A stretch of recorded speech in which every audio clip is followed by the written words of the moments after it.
Okay, this one's problematic, and it's the third one in on this particular problem over here, and it's this one over here. But I will say it looks remarkably like something that we just did.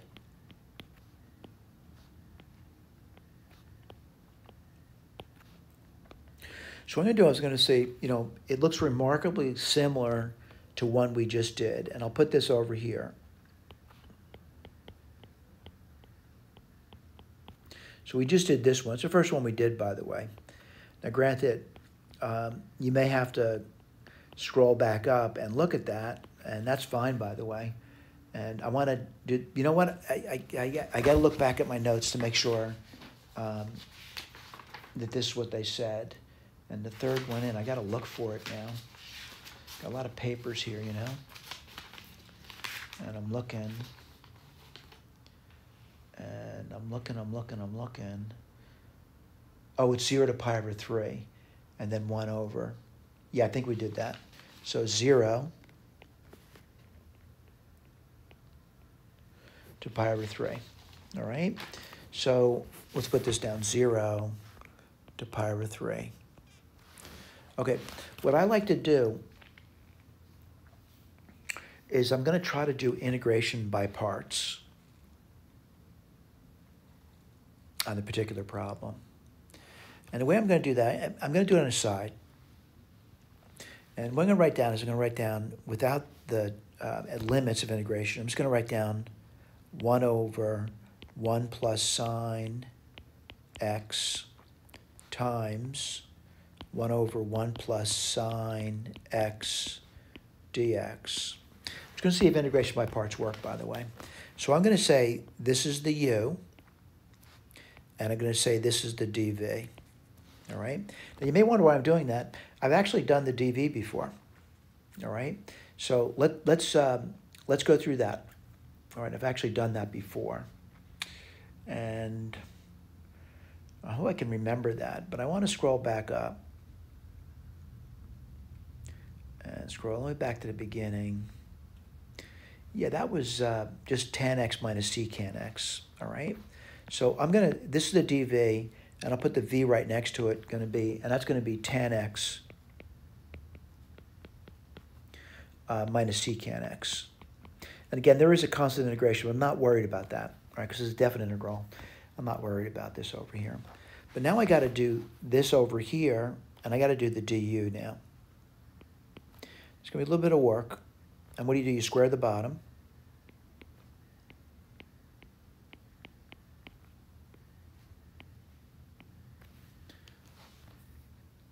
And then you bring the bottom to the top. Leave it alone. That's 1 plus sine x. Times the derivative of the top, which is 0, minus the top, times the derivative of the bottom, which is just going to be cosine of x. I want to clean that up. So du is going to be equal to minus, oh, I forgot to put the dx over here, minus cosine of x dx, and then 1 plus sine x, this whole thing being squared. All right, so let's write this down. So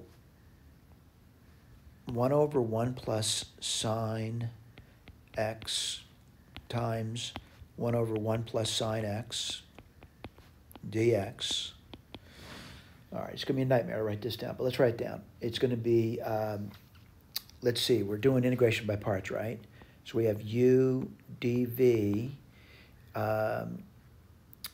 It's going to be, let's see, minus v du, and this is going to be uv over here. Let's write that down. So I have to be careful. So the uv, all right? And the u was, 1 over 1 plus sine x, and the v was tan x minus secant x. I think I did okay with that.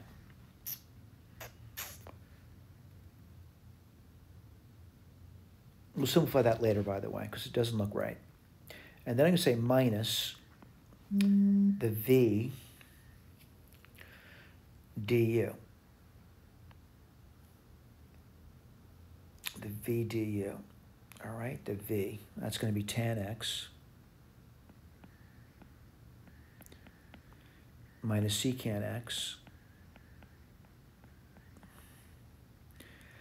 That's the v. And the du, well, I see it's a minus sign, so I can put it over here plus, and then I can put a cosine here. Boy, this looks much worse, doesn't it? And then you get 1 plus sine x, that whole thing being squared dx. You know what, I gotta see if this thing simplifies. And to do that, I'm gonna look at this thing in stages too, by the way. So it's gonna be sine x over cosine x minus 1 over cosine x. That's not so bad, right? And then you get 1 plus sine x on the bottom. And if you multiply that out, I should say multiply that, but clear the fraction, by the way, by multiplying top and bottom by cosine x, you get something pretty simple. And let me write this down for you. You get sine x minus 1, and on bottom you get cosine x times 1 plus sine x. All right, let's do the next guy. And again, it's problematic. I got to look at it and see what I can come up with. I'm hoping for something really nice, by the way. And you know what? I kind of did this already, didn't I? It was right over here. I did it. This is this thing over here. Same thing. All right? So what do you get there? You get sine x minus 1. And what do you get on the bottom? You get 1 plus sine x quantity squared dx. Wow. Is that helping us at all? I don't know about that. Let's write this down now. I really don't know if this is helping us. And the way I'm going to look at this thing over here, I'm going to do something, maybe a little bit tricky, by the way. I'm going to say sine x, let's see, plus 1 minus 2. You may wonder why I'm doing that because I see a factor on the bottom of sine x plus 1. Now right at the bottom, a little bit different. I'm going to sine x plus 1 squared dx. It's still equal, by the way. And then I'm going to keep moving. It's going to be sine x minus 1 cosine x and 1 plus sine x. And then I'm going to put down 2 different integrations now. And the first one, I want to point out what I'm looking at. It's this thing divided by that thing. And what's that going to be? 1, whoops. It's going to be 1 over sine x plus 1. What's the next one going to be? Minus 2. And what goes over there? 1 over sine x plus 1 squared dx. Now someone says, I don't even remember what this thing is equal to. I want to remind you of that, and I'll put it over here for you. This is what we just did. We got this. So we were doing this already. It's a long road, by the way. 1 plus sine. Whoops, I made a mistake there. It's 1 plus sine x quantity squared dx. That's what we just did. It's what this thing is over here. And let's write this down. You're going to get sine x minus 1 cosine x 1 plus sine x. I want to point out I recognize this too. Right? I do recognize that. And that is going to be, we just did that originally, right? That was going to be tan x. Let's write that down for you. Tan x minus secant x.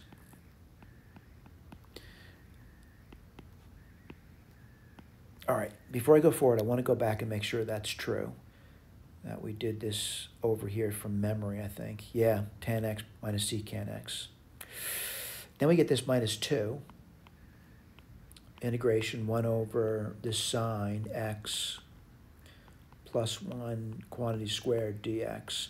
And immediately what I notice about this guy here, same as this guy over here, I'm just going to add to both sides. And when I do that, I've actually removed the integration symbol on the right side. So I have to put a c down. So what do you get over here? You get 3, 1 plus sine. This whole thing would be being squared. Dx is equal to sine x minus 1 over cosine x. Boy, it's a long road, isn't it? 1 plus sine x. And let me simplify this a little tiny bit, by the way, because I think we did that before. And, you know, the tangent is going to be sine over cosine. So this is going to be sine x minus 1 over cosine x. And then over here, plus some constant of integration. All right, the first thing I can do now is I'm going to try to simplify this a little bit. All right? I know I have 3 over here. And this is 1 plus sine x quantity squared dx. And I'm going to factor out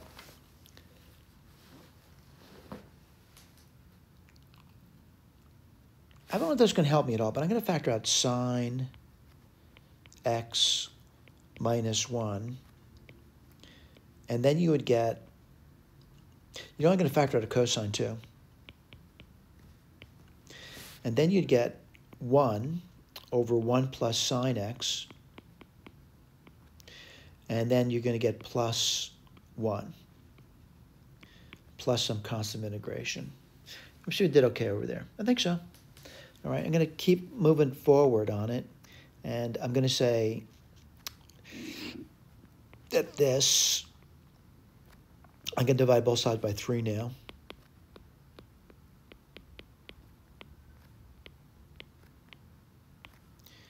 And you're going to get sine x minus 1.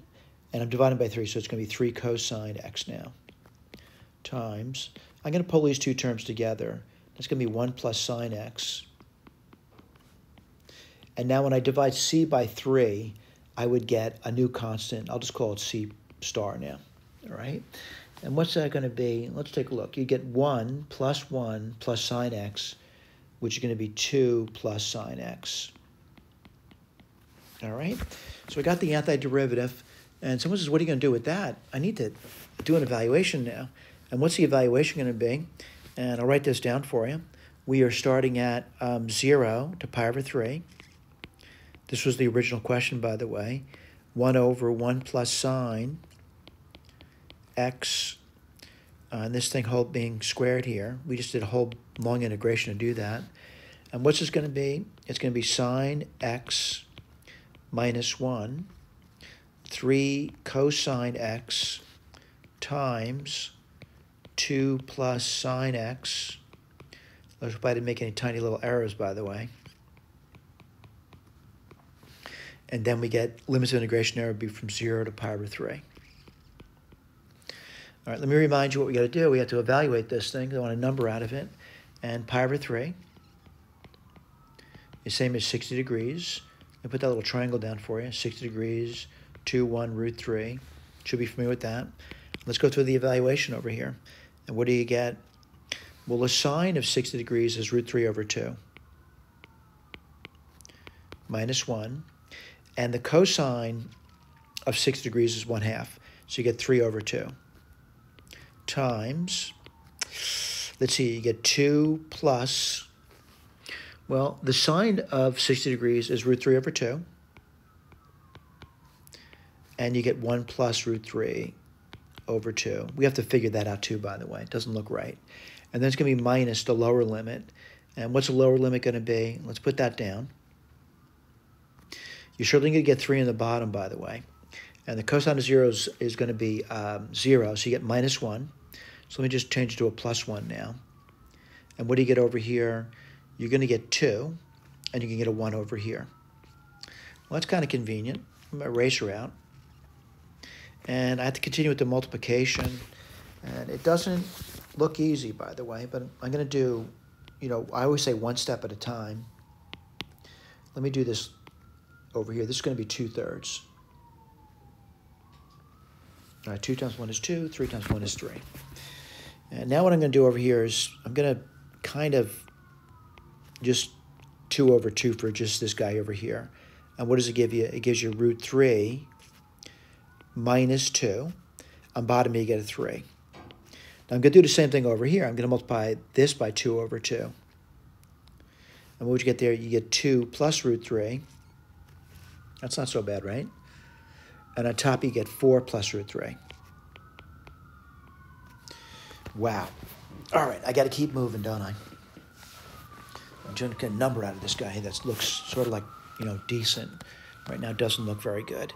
And what I'm going to do over here is, I don't know, maybe just multiply the top out. So that looks pretty easy to do.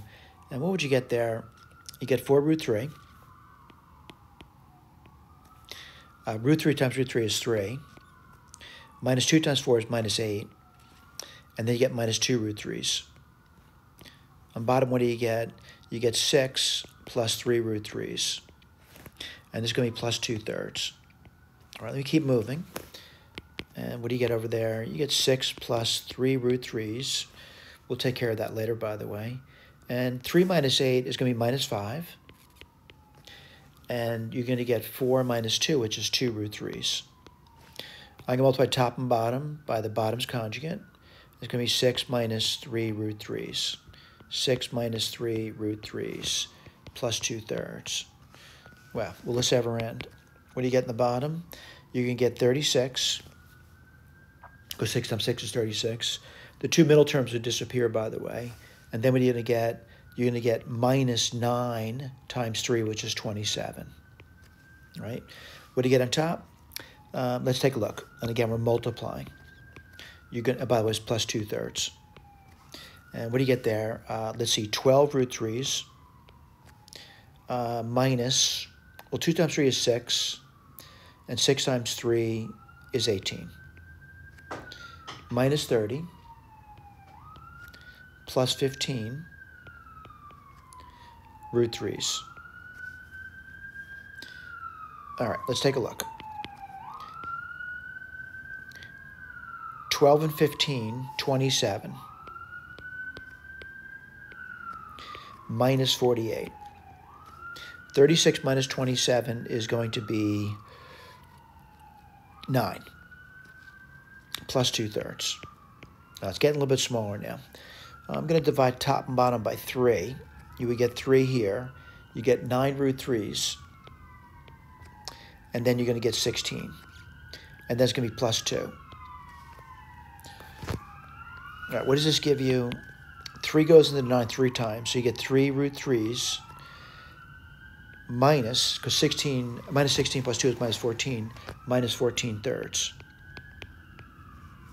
So 3 root 3 minus 14 over 3. This is about as simple as I can get. If you want, again, you can go back to a single fraction if you want. I just don't think it adds much to it. You could write down 3. Here you could write down 9 root 3 minus 14. I just don't think it adds much to the problem. But the way you write it is the way you write it. But you really should go to the smallest possible answer. Thank you.